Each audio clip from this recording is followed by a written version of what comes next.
Hi guys, welcome back to my channel. मेरी हो गई थी गुड मॉर्निंग और मैं उठकर बस ऐसे ही बैठी थी तो देखा मम्मी पापा चाय पी रहे हैं बाहर। पापा ने आज एलोवेरा का पौधा लगाया था, मतलब गमले में ढंग से लगाया था। वो यहाँ पर बांध रहे थे उसको ताकि वो बाहर की तरफ भी रहे और गिरे ना। ये कल उन्होंने अच्छे से सेट कर दिया था। सारे जितनी भी ग्रीनरी है सब पापा बहुत अच्छे से ध्यान रखते हैं इस चीज़ का। यहाँ पर फिर पापा आज मंदिर साफ़ कर रहे थे क्योंकि ट्यूसडे पापा पूरा मंदिर का सफाई करते हैं। मम्मी यहाँ मंदिर के बर्तन धो रही थी, मैं यहाँ ब्रेकफास्ट की तैयारी कर रही थी। मैं हरी मिर्च और प्याज के पराठे ट्राई कर रही थी। जो शुगर वॉचेस का जो आटा है बस उसी आटे में मैं बना रही थी इसको। तो मतलब मुझे था कि मैं कुछ चेंज करके बना के देखूं, पराठा वगैरह कुछ बन जाए, बट अच्छा बन गया। मुझे ऐसा लग नहीं रहा था कि बन जाएगा, बट अच्छा बन गया। खाने में भी ठीक लग रहा था क्योंकि ये ना इसको थोड़ा सा भी बेलते हैं तो ये ना टूटना शुरू कर देता है। बट आज थोड़ा अच्छा बना क्योंकि मम्मी ने इसमें बोला कि हल्का सा ना 2 चुटकी सोडा डाल ले, तो मैंने वही डाला था तो अच्छा बन रहा था। और मैंने इसको हल्का बस ब्रश से देसी घी लगाया क्योंकि मैं और दूसरा ऑयल लगाती तो अजीब ही लगता। पापा ने मंदिर की सफाई की थी तो थोड़ा सा झाड़ू से साफ़ कर रहे थे क्योंकि थोड़ा बहुत कूड़ा हो जाता है। तो बस यहाँ पर मैंने 4-5 पराठे बनाए थे क्योंकि मैं भी 2 खाऊंगी तो एक-एक 2-2 मम्मी भी खा लेगी, पापा खा लेंगे, यही सोच के बनाए थे। बट पापा कम ही खाते हैं क्योंकि ये ना 2 खाने के बाद ही एकदम हैवी हो जाता है। क्योंकि मल्टीग्रेन आटा है ना तो थोड़ा सा पेट जल्दी भर जाता है इससे। हैवी मीन्स ये है कि पेट अच्छे से भर जाता है, जल्दी भर जाता है, तो वो मुझे सही लग रहा था। और फिर बस उसके बाद हम लोगों ने ब्रेकफास्ट किया तो यहाँ पे एक फ्रूट रखा था। मुझे समझ नहीं आ रहा किस बात का फ्रूट था। 12 बज गए थे भाई आज नाश्ता वगैरह करते करते। यहाँ पर मेरा एक पार्सल आया हुआ था तो मैंने सोचा चलिए खोल लेती हूँ क्या पार्सल है क्या नहीं है। तो मैंने ये छोटा सा मीशो से ही मंगाया था। मैंने ये ब्लूटूथ स्पीकर है क्योंकि मुझे क्लासेस में कभी कभी ज़रूरत पड़ जाती है। इसकी अच्छी खासी आवाज़ थी, मुझे सही लगा। फिर मैंने फ़ोन से कनेक्ट करके पहले इसकी पूरी आवाज़ वगैरह सुनी तो मुझे साउंड पहले तो समझ नहीं आ रहा था कि आ रहा है नहीं आ रहा है, मतलब मीन्स शायद मैं इसको ढंग से कनेक्ट नहीं कर पा रही थी।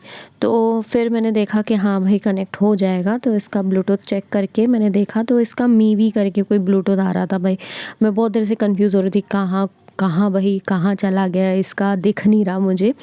बट अच्छा था, 250 समथिंग में था। अच्छा है, साउंड भी अच्छा है। मैंने साउंड चला के देखा, मैं सुना नहीं सकती क्योंकि मैं गाना चला रही थी, कॉपीराइट का इशू होता है। फिर यहाँ पर मैं थोड़ा अपने क्लास के, अब मेरा एग्ज़ाम्स देने हैं बच्चों ने तो एग्ज़ाम्स की लिस्ट बनाना, बच्चों की फ़ीस जो आ गई है एग्ज़ाम्स की वो लिखना, पूरी लिस्टिंग का काम होता है पूरे। मतलब बच्चे 50-60 बच्चे हैं, कुछ एक्स्ट्रा बच्चे भी हैं, तो कुल मिला के 100-150 बच्चों का मैं इस बार एग्ज़ाम कराने का सोच रही हूँ अपने थ्रू। तो देखते हैं कहाँ पे क्या क्या होता है। तो वही इतने में एक और पार्सल आया था मेरा, एक प्रोग्राम था उसके सर्टिफिकेट आए थे। तो क्लास के लिए भी मेरी स्टूडेंट आ गई थी, यहाँ पर प्रिया आ गई थी, शर्माती बहुत है। और इसके साथ साथ एक और पार्सल आ गया था और ये पार्सल इतना क्यूट, इतना सुंदर था। यहाँ पे छोटी सी तुलसी माता का ये मैंने मंगाया था, मीशो से ही मैंने मंगाया था। क्लास लेने के बाद फिर मैंने देखा भाई बर्तन वगैरह पड़े क्योंकि मम्मी की आज थोड़ी तबीयत ऐसी हो गई थी तो मम्मी को बड़ा नींद आ रही थी। मैंने कहा भाई सो जाओ, चलो कोई बात नहीं मैं करती हूँ। मैंने थोड़ा क्लास ली, क्लास लेने के बाद आज सारा काम ना लेट हो गया क्योंकि मैं सुबह दूसरे काम में लग गई, अपना लिस्ट बनाना, ये सारी चीज़ें करना। वो काम भी ज़रूरी होता है, नहीं तो फिर मैं कंफ्यूज हो जाऊंगी किसकी कितनी फ़ीस आई है, कैसे हुआ है, क्योंकि मुझे आगे भी पेमेंट करनी है। पेमेंट अच्छी खासी हो जाती है तो फिर आगे देनी होती है, उसके लिए भी मुझे पता होना चाहिए किसकी कौन सी पेमेंट है। तो मैं फिर उसी वजह से पहले वो काम करना ज़्यादा ज़रूरी हो गया था। फिर आज घर का काम थोड़ा डिले हो गया। बस बर्तन वगैरह करे तो फिर बाहर गई, देखा भाई पानी नहीं था ना 2-3 दिन से, तो कपड़े भी पड़े थे धोने के लिए। मैंने कहा भाई मशीन तो मैं नहीं लगा रही हूँ, हाथ से ही कपड़े धोती हूँ क्योंकि मशीन लगाते हैं ना तो फिर बहुत ज़्यादा कपड़े हो जाते हैं। अब उतना तो टाइम था नहीं क्योंकि 2 ढाई तो बज ही गया था, ये सब करते करते 2:30-3 तो बज ही गया था।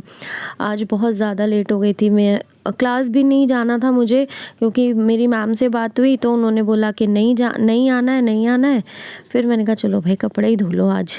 फिर मैंने कपड़े लगा लिए, अपना धोने शुरू किए। जो मेरा सूट था नया, मैंने हल्का सा उसको शैम्पू में और हल्का सा सर्फ़ यूज़ किया पजामे में, क्योंकि थोड़ा सा ज़्यादा पजामे की तरफ से गंदा हो गया था, पैर की तरफ से। बाकी मैं शैम्पू में ही उसको वॉश किया और हाथ से बस मैं इस तरीके से रगड़ देती हूँ कपड़े, जिससे कि साफ़ हो जाते हैं। मैं मशीन वगैरह में नए सूट वगैरह नहीं धोती हूँ। सूट फिर मशीन में ख़राब हो जाते हैं एक दूसरे के साथ मिल के ना, तो रंग भी ख़राब हो जाता है, इसलिए मैं सब ये हाथ से ही धो देती हूँ। बस यही सारे कपड़े थे जो मुझे हाथ से धो लेने थे, ज़्यादा नहीं थे। बस मैंने सोचा चलो आज हाथ से ही कर लेते हैं सारा काम।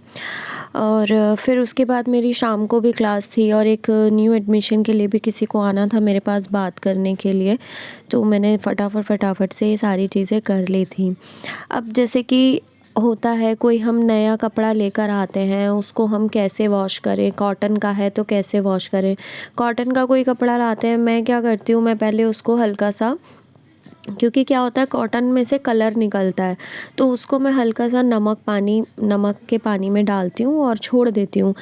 अगर हम उसको डायरेक्ट सर्फ़ के पानी में धोते हैं ना, तो उसका सारा कलर ना फेड हो जाता है। या तो आपको क्या करना चाहिए, कोई भी आप नया कपड़ा ले रहे हो, कॉटन है या जो भी है, थोड़ा कॉस्टली है, तो उसको फ़र्स्ट टाइम करा लो ड्राई क्लीन कराने से क्या होता है, उसका ना कलर सही हो जाता है, मतलब वो फिर उतरता नहीं है।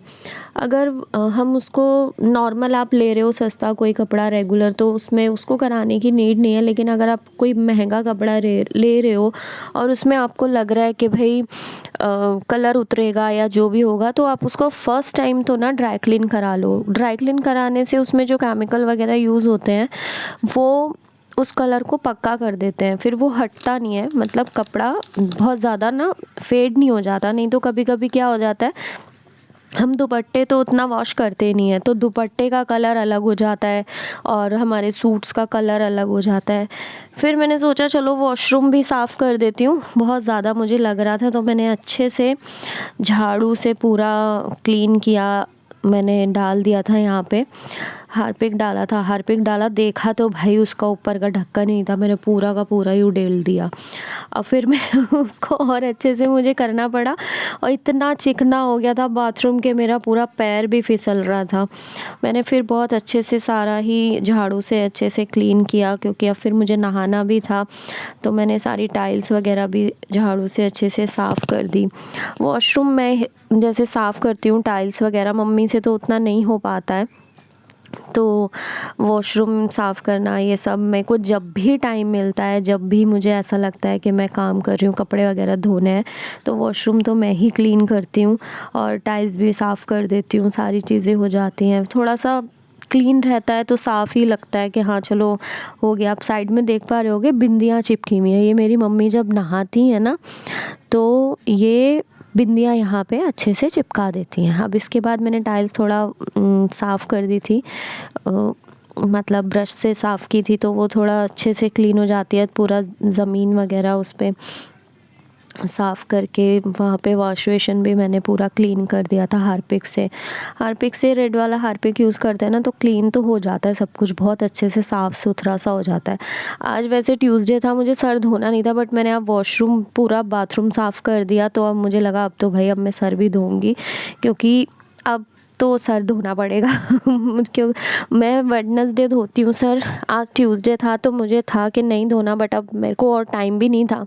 अब मैं रोज़ तो टाइम नहीं मिल पाता है मुझे, तो मैं इस वजह से मैंने आज ही सारा कर दिया। अब घर में थी तो कपड़े धोए थे तो मैंने कर दिया। और जब भी वैसे मैं कपड़े धोती हूँ या मशीन लगाती हूँ, तो मेरा काम है कि मैं वॉशरूम ज़रूर अच्छे से साफ़ कर देती हूँ, क्लीन कर देती हूँ। फिर उसके बाद टाइम उतना नहीं होता है, बस धो दिए थे कपड़े, फिर उसका पूरा मशीन में कपड़े सुखा दिए, पूरा कपड़े ड्राई कर दिए थे। कपड़े साथों साथ सूख जाते हैं तो मतलब अच्छे साफ़ सुथरे से फिर दिखते हैं।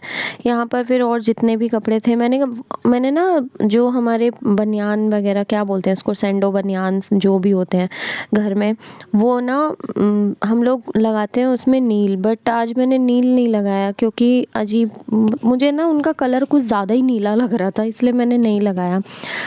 हाथ से धोने के बाद भी, अच्छे से आला में डालने के बाद भी ना वो ऐसे ही हो रखे थे, तो मैंने फिर ऐसे ही छोड़ दिया। अंदर देखा तो मम्मी रोटी बना रही थी। मैंने कहा मम्मी रोटी मत बनाओ, चावल बना लो, शुगर वॉचेस के जो चावल है ना वो बना लो, वो रखे हैं वो बना लो, कभी कभी वो भी दिन में खा लेने चाहिए। तो मैंने कहा तुम पापा के लिए रोटी डाल दो 2-3, बस उसके बाद हम चावल बना लेते हैं। तो बस मैं 3:30 हो गए थे सारा काम निपटाते। फिर उसके बाद मैं तो नहाने गई पहले। मैंने कहा नहा कर आती हूँ, उसके बाद ही कुछ और होगा, क्योंकि नहा कर ही रसोई में जाया जाएगा। फिर मैं नहाने के बाद मैं रसोई में देख कर आई, चावल थोड़े कच्चे थे, दोबारा से मैंने पानी थोड़ा मतलब करके रखे तो लग भी गए थे, बट अच्छे बने थे, बहुत अच्छे बने थे। फिर मैं रेडी हो गई थी जाने के लिए क्लास के लिए। शाम को मैं 6:30 बजे क्लास के लिए निकली।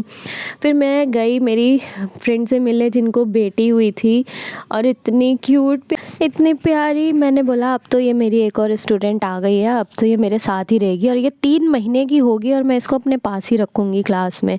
इसकी दोनों बहनें हैं बड़ी। यहाँ पर फिर मैंने क्लास ली, मेरी कथक की क्लास चल रही थी, बच्चे अच्छे से क्लास कर रहे थे। फिर मेरी क्लास के बाद मैं सीधी निकली घर आके देखा तो मम्मी लगा कर बैठी थी पट्टा। आज की वीडियो में हेल्थ टिप नहीं मिलेगी, नेक्स्ट वीडियो में आपको हेल्थ टिप भी मिलेगी। बस यही था छोटा सा व्लॉग, मिलती हूँ नए व्लॉग में।